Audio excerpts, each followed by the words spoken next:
Hello, hidden creature listeners. Welcome. McFappers. What did you say? McFappers. McFappers. Welcome to today's journey into the McFap world of whatever we're doing. Rainey, what are you talking about today? I'm going to be talking about the Sheepsquatch. And where's the Sheepsquatch from? West Virginia, I think. You think? I think. You did research on this. Yeah. And you aren't positive where it's from. Yeah, it's from West Virginia. You know. Yes. And I looked into the Moon-Eyed people from North Carolina, mountains of North Carolina.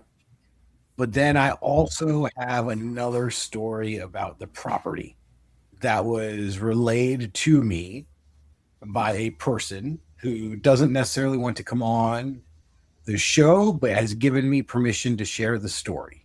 So how do we want to lay this out today, Rainey? I don't care. How about I talk about the Moon-Eyed people, then you talk about the Sheepsquatch, and then I tell the story. Does that work? Yeah. Good. Okay. First, what is McFap, Rainey? A mythical, cryptid, fae, alien, and the paranormal. Gotcha. So that's what it is. That's what we talk about. I hope you enjoyed the last episode about the bloop, the weird ocean noises, Trunko. and Trunko, and the various other things we talked about. I hope you all enjoyed that one. The one after this will be with the sisters talking about various things from their tribe in Maine. And then after that will be us again talking about something. But since we're here and y'all don't want to hear me ramble about whatever, let's talk about the Moon-Eyed people. So first, the Moon-Eyed people from Mount North Carolina, and there's some debate about what the Moon-Eyed people were. One of the beliefs is that the Moon-Eyed people were a race of humanoid things that lived in the area predating like the Native American tribes. And there were small things, so 2-3 feet tall. They lived underground, were sort of pale skinned, big eyes, couldn't see outside well during the day, so they only came out at night. The other theory about the Moon-Eyed people is that they were Welsh settlers that landed on the North American continent predating Columbus. So, 1492, Columbus sailed the ocean blue. The argument for them is saying that they arrived a couple hundred years prior to Columbus, and they were talking about having blue eyes, white pale skin, and sort of the theory with that is that they were sort of Welsh miners. They were like mining coal and stuff like that, so they spent a lot of time underground. But regardless of where they came, the third theory is that they were aliens. Regardless of where they came from, their origins or whatever, they are not here now. And the general consensus is that either the Cherokee or the Creek, which is another tribe in the southeast, or a different tribe that predated both of those in the area, wiped them out. But I mean, there's a couple really, really cool things about them, so I'm going to bring it up. So one,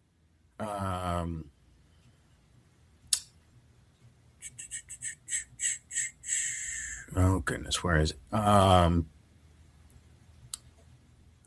So in the late 1700s, and give me a second, I'll find it. in the late 1700s, I want to say it was like 73, 1797, there was a book titled New Views on the Origin of the Tribes and Nations of America. And it was written by Benjamin Smith Barton, who was a physician and a naturalist. So he was the first white person to write about them. Um,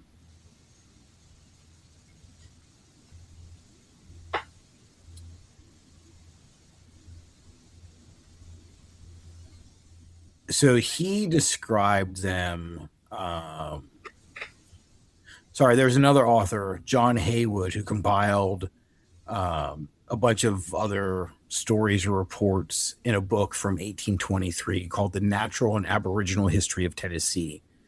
But Haywood never uses the phrase moon-eyed, but he writes about the traditions that the Cherokee encountered in earlier white, quote unquote, white people who occupied the headwaters of the Little Tennessee River, and they had built forts stretching down that river towards the Chickamauga Creek, and that they were ultimately defeated and driven away.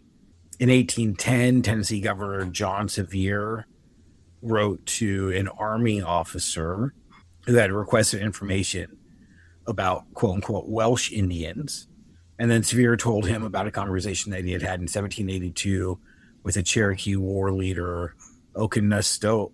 And according to Sevier, the Cherokee had spoken of ancient forts along the river that had been built by white people called the Welsh, and they were driven out by ancestors of the Cherokee. So there is a state park in North Carolina called Fort Mountain. And the reason it's called Fort Mountain is because on top of this mountain, there was a wall. There was a wall built, again, predating Columbus, and it wasn't built by the Native American tribes. They are estimating that it was built sometime between the years of 500 and 1500. But no one knows who built it. And according to, the tribes and stuff, they say that the Moon-eyed people built the wall and built the fort to help protect them from, the natives that lived there at the time. There's also been like statues or carvings found of the Moon-eyed people, believed to have been made by the native population. And the carvings of the Moon-eyed people differ from the carvings and representations of, I guess, that had been made of the natives in the area. The heads were different shaped. The eyes were like the faces were carved differently. So it's definitely like a different representation of a different quote unquote race of individuals that lived there.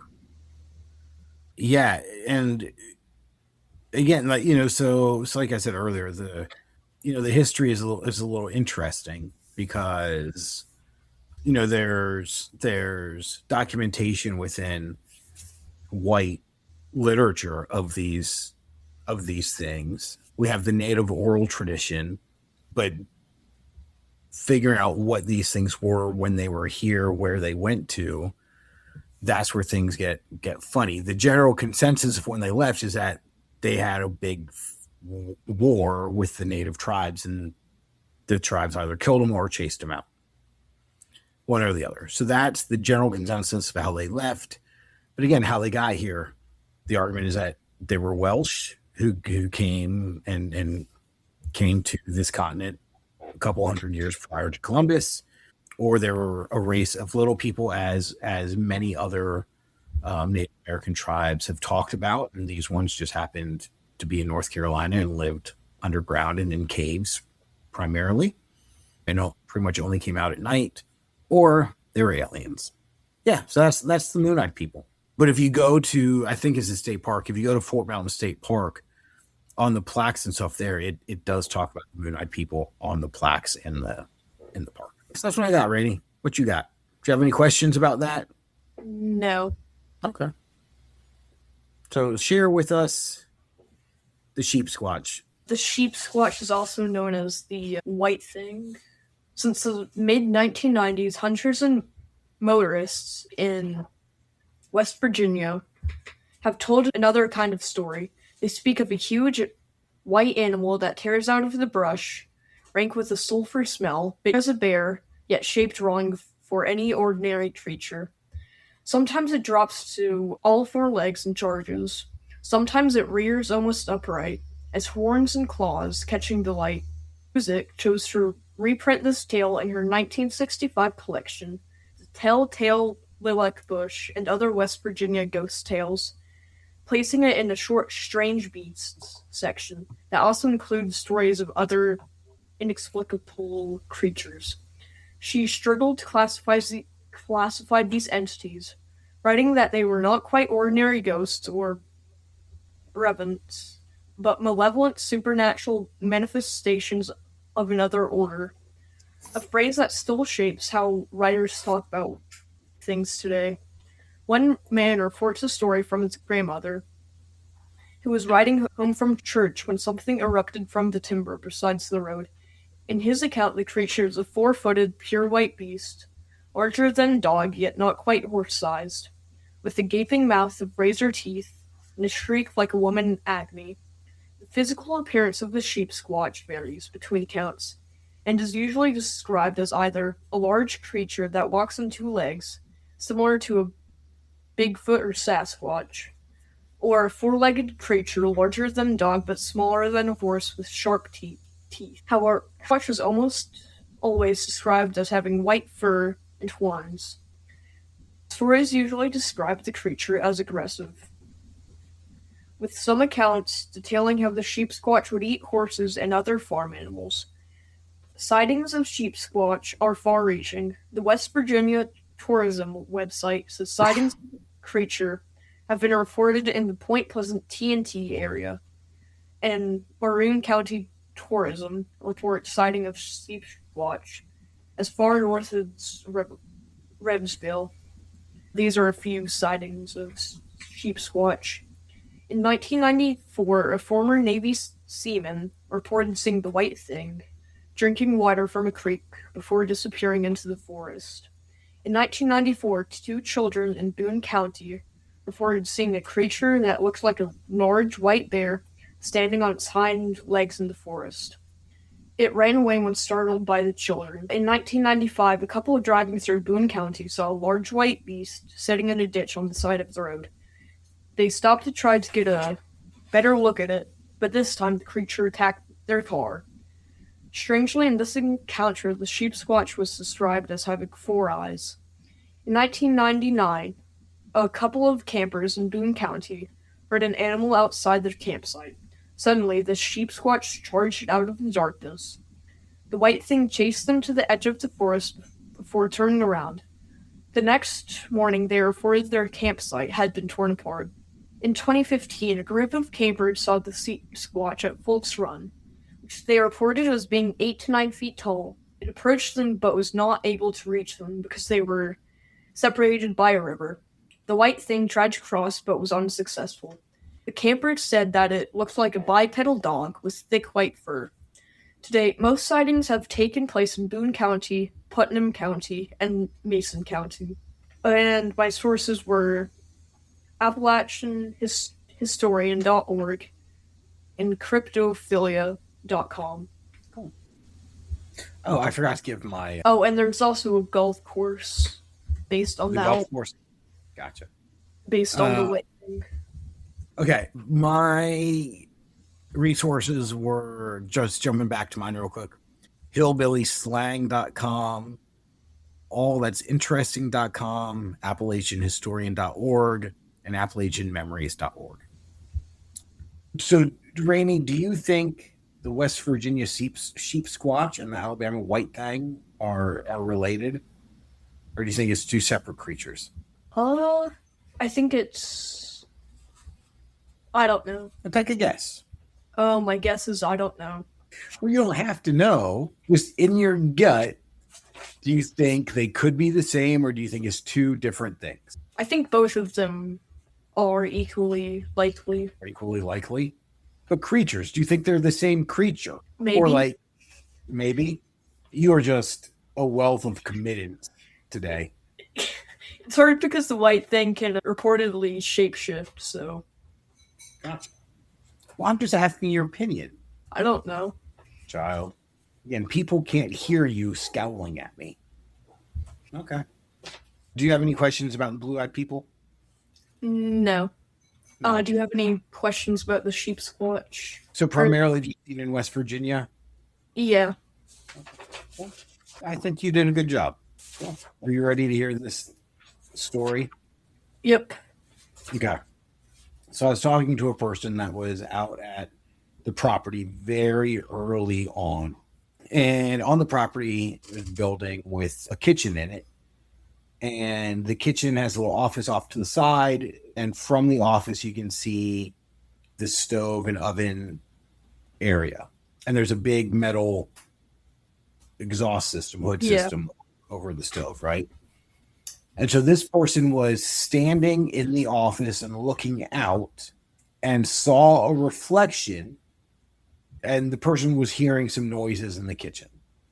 So they were standing in the office and looking out of the office and could see a reflection in the hood of what they described as a taller Native American male who was wearing, and they said it wasn't quite like a top hat and it wasn't really a cowboy hat. They said it was more like a cowboy hat, but you know how cowboy hats have the dented in part that goes the crown of your head. She said this part wasn't dented in. It was more domed. So she said it was a domed hat with the brim similar to a cowboy hat. And then they said to him, "Oh, there you are." And looked around the corner, but no one was there. They could see the reflection still. And they said that the reflection, it seemed like the reflection nodded its head and then walked away. But there's nothing there. There's no one in the kitchen. There's no one in the office, but could see the reflection 100%. Like 100%, there was something making a reflection. And that description makes a lot of sense to me because of all of the reports out there of people seeing a figure with a hat on. Yeah. And as I've said before, like the reports were always, the hat was always either a cowboy hat or a top hat. But this description of the hat makes perfect sense to me because it's almost like a cross between a cowboy hat and a top hat. Yeah. Right? Because the brim of the cowboy hat was more domed. Yeah. So it would be taller, so it would look like a top hat. And then they said, you know, a couple years later, they were out there and there was a person out there visiting. And the person said to them, "Have spirits out here, don't you?" And they said to the person, "What do you mean?" And this was the first time that the visitor had ever been on the property. And the person said, "Well, he said, there's a couple spirits out here." He said, "And the one I just saw was this man wearing a hat." And the visitor said, "Don't worry." He said, "The ones I've seen aren't malicious," which means they aren't like mean spirited or like. Yeah. But that was the first time that person was ever out there. That person never came out again that I know of. It was just the statement of this thing that was reported many times over the years by many different people fitting the description. And there's no way that the visitor could have had any previous knowledge about this thing. I'm not surprised. All right. So that's another quick story about just weird things happening on the property. Like I said, I talked to the person. They gave me permission to share the story, but weren't really interested in coming on. Yeah. Interesting, huh? Yeah. How'd you feel about that? Not surprised. Not surprised. Okay, cool. Well, do you have anything else we want to talk about today, or should we call it a wrap? Call it a wrap. Okay. Well, everybody, thank you for listening. You know, if you like us, like what we do, please jump over to the Alabama Take That is like the family of podcasts that we belong to. They do a bunch of other podcasts over there, pop culture, stuff like that. Jump over there to see what all they have to offer. I do another podcast over there, not as family friendly, but I talk to people within the greater punk rock community about all sorts of things. And that's called Punk Love and Compassion. Yeah. And then, like we said earlier, we have a couple interesting things coming up. We're also always looking for people to come on and share their stories of personal experiences they have had. We can keep it anonymous if you prefer, or you can tell your own story, or if you're just fascinated in the McFap world, come on and talk about something that fascinates you, and we can all geek out on it a little bit. So reach out to us, let us know, and until next time. Oh, our email is, what is it? Isn't it like McFapPodcast@gmail.com? I just sent it to you. Yes, it's McFapPodcast@gmail.com. So McFapPodcast@gmail. Also, we're just not good at social media, but probably Instagram is one we check most often. So yeah, check us out there. We are getting better about also being on Facebook. Yeah, so give us a like on either or both of those. That would be great. Until next time, Rainey. Don't be like the squonk. And don't pee in fairy circles.